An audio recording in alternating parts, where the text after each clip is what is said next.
على سيد الأنبياء والمرسلين وعلى آله وصحبه أجمعين. أما بعد، فإن أصدق الحديث كتاب الله، وأحسن الهدي هدي محمد صلى الله عليه وسلم، وخير الأمور عوازمها، وشر الأمور محدثاتها، وكل محدثة بدعة، وكل بدعة ضلالة، وكل ضلالة في النار.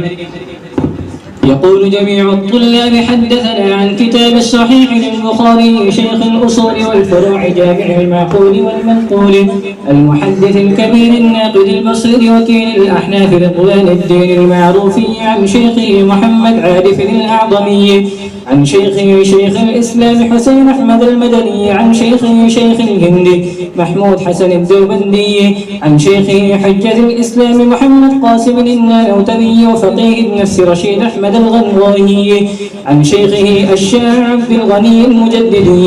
عن شيخه محمد الآفاق الشاه محمد إسحاق، عن شيخه الشاه عبد العزيز، عن شيخه الشاه ولي الله المحدث الدهلوي، عن شيخه أبي طاهر المدني، عن شيخه أحمد القشاشي، عن شيخه محمد الشلاوي، عن شيخه أحمد الرملي، عن شيخه زين الدين الأنصاري، عن شيخه ابن حجر الأسقلاني، عن شيخه إبراهيم التنوخي، عن شيخه أبي العباس الحجازي، عن شيخه حسين الزبيدي، عن شيخه عبد الأول السنجري، عن شيخه عبد